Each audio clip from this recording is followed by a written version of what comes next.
हम शहर के लोगों का सबसे बड़ा इशू ये कि हमें तहबंद से बड़ी घबराहट होती है, हमें तहबंद बांधने की आदत नहीं है।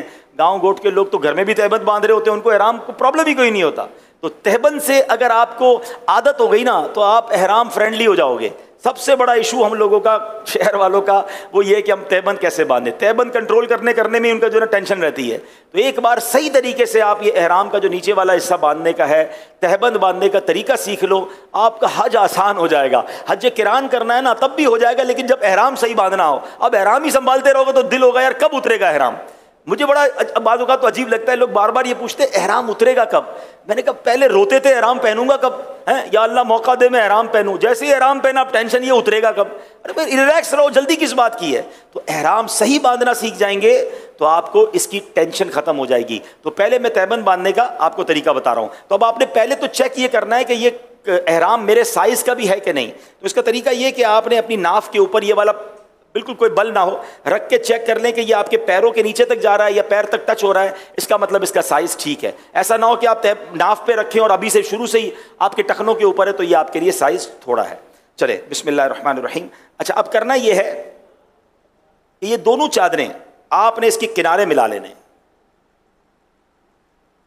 ठीक है, और कोई इसमें ऊपर बल ना रहे। इन दोनों किनारों को आपने मिला लिया। अच्छा, अब इस तरफ से थोड़ा सा इसको टाइट कर ले, जितना टाइट करना है आप टाइट कर ले, ठीक है। अब इन दोनों को वापस अपने हाथों से यहां पर ले आए। अब इसके बाद दोबारा जो है इसको यहां ले आए, यानी इसको फ्लैप कर रहे हैं आप, ठीक है ना। और अब आपकी मर्जी है एक बार दो बार, क्योंकि एहराम भी बेहतर है कि टखनों से ऊपर हो, तो फिर थोड़ा अगर बड़ा है तो 4 बार कर लें। अब मिसाल के तौर पे ये मैंने इसको 4 बार फोल्ड दिया ना, अब ये इतना अच्छा बंधा है कि मुझे बेल्ट की हाजत नहीं है, ठीक है। अच्छा, एक और गलती जो हाजी कर जाते हैं या गलती उम्रा करने वाले कर जाते हैं, अभी चूंकि मैं तरबियत कर रहा हूं तो मैंने कपड़े पहने हुए हैं, ठीक है ना, लेकिन जब आप एहराम पहनेंगे तो जिस्म पर और कोई कपड़ा नहीं होगा, कोई अंडर गारमेंट, कोई अंडरवेयर वगैरह कुछ भी आप नहीं पहनेंगे, ठीक है। मर्द जब एहराम पहनेगा तो उसके जिस्म पर बेसिली चादरें ही होंगी, सर पर टोपी इमामा भी नहीं होगा, ये ख्याल रखना है, ठीक है।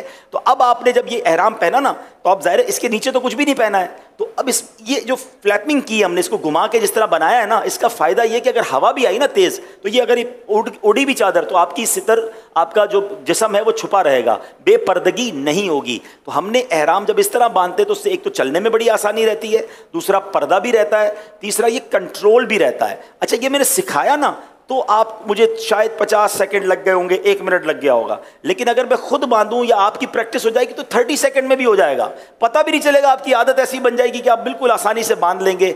अब बेल्ट ना भी पहने तो एहराम चलेगा। अच्छा, कुछ हाजी गलती क्या करते हैं, क्योंकि घर में तौलिया बांधने की आदत है नहाने के बाद कुछ लोगों की, तो वो एहराम तौलिए की तरह बांध लेते हैं, अब यूं बांध रहे होते हैं। जब अब यूं एहराम बांध लोगे तो आप तो अपने आप को कैद कर बैठे, अब तो आप ज्यादा चल भी नहीं सकोगे और फिर संभालते रहो इसको। तो ये इस तरह ना बांधें। बांधना तो ठीक है, हो जाएगा बांधना, लेकिन आप टेंशन में रहोगे। तो एहराम फ्रेंडली बनने का एक तरीका मैं आपको बताता हूं कि अगर हज में कुछ दिन है ना तो अकेले कमरे में रात को जब मौका मिले, आपका बेडरूम हो, तो आप तहबंद बांधकर सोना शुरू कर दें।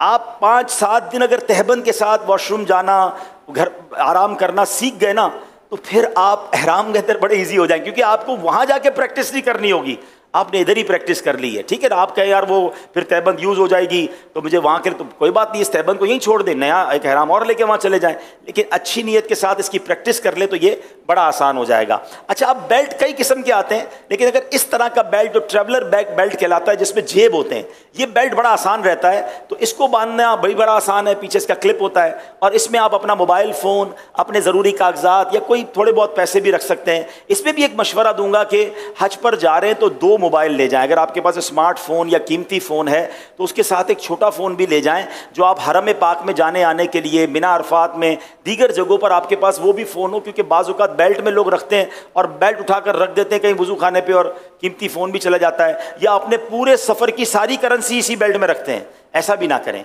अपनी ज़्यादा पैसे वगैरह हैं वो होटल में ही रखें, बैग के अंदर रखें। इसमें तो ज़रूरत की 25-50-100 रियाल रख लिए, कुछ खाने पीने की ज़रूरत पड़ी, हाँ अपने होटल का कार्ड ज़रूर डालें, अपने मौल्लिम का कार्ड ज़रूर डालें, ताकि खुदा ना खास्ता आपके साथ कोई हादसा हो जाए तो पता चले कि आप कहाँ थे, किसके मौल्लिम के हाजी हैं, तो रब्ता करना आसान हो जाए। आपके साथ बच्चे और फैमिलीज़ हों तो उनके जेब में भी आपने होटल का कार्ड भी और मौल्लिम का कार्ड ज़रूर रखना है, ताकि वो बिछड़ जाएँ तो उनको कोई उस एड्रेस पर पहुँचा सके। अब ये ऊपर की चादर जो है तौलिए की है, और इसको भी आपने उसी तरह चेक कर लेना है कि ये मेरे साइज़ की है कि नहीं। तो साइज़ थोड़ा सा इसका बड़ा होना चाहिए, ताकि उसका फ़ायदा ये होता है कि ये आपके नमाज वगैरह में, रुकू वगैरह में आपके लिए आसानी रहे। तो इसको चेक करने का तरीका ये कि ये एक बार चक्कर पूरा घूम कर कम अज़ कम यहाँ तक आ जाए।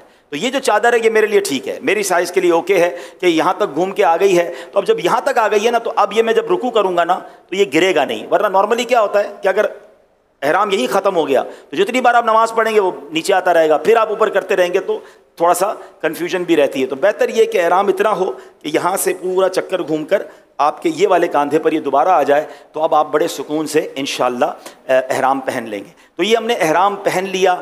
अच्छा, अब इसमें कुछ बेहतियाती बाज़ औक़ात हाजियों से हो जाती है, चूँकि प्रैक्टिस नहीं होती। अब मिसाल के तौर पर आपने एहराम पहना है और नमाज़ पढ़ रहे हैं, तो आप कहेंगे अल्लाह अकबर। अब अभी तो मैंने कुर्ता पहना है, अगर कुर्ता ना पहना होता तो पेट मेरा नज़र आता, सीना नज़र आता। तो जब नमाज़ पढ़ते हैं तो ये पूरा जिस्म नज़र आ रहा होता है, ये बेहतर नहीं है। इसका बड़ा प्यारा तरीका अमीर अहले सुन्नत ने सिखाया था कि जब आप एहराम में नमाज़ पढ़ रहे हों अल्लाहु अकबर, इंशाअल्लाह सीना और पेट जो है आपका ये ढका रहेगा। और मैं आपको सही बताऊँ, अभी तो एहराम पहना है सिखाने के लिए या सीखने के लिए, मगर जब एहराम वाकई इंसान पहनता है, जब उसके जिस्म पे और कोई लिबास नहीं होता, और एहराम में एक्चुअली एक मैसेज भी है कि एक वक्त आएगा मेरे सारे कपड़े उतार कर मुझे कफन पहना दिया जाएगा। तो ये एहराम की चादरें हमें उस सफ़र की भी याद दिलाती हैं। और जब बंदा एहराम पहन लेता है ना, और फिर उसके बाद जब वो लब्बैक पढ़ता है और जो उसकी कैफियत बनती है, ये अल्फाज में बयान भी नहीं किया जा सकता। हम अल्लाह करीम से दुआ करते हैं कि हमें हकीकी मानों में एहराम पहन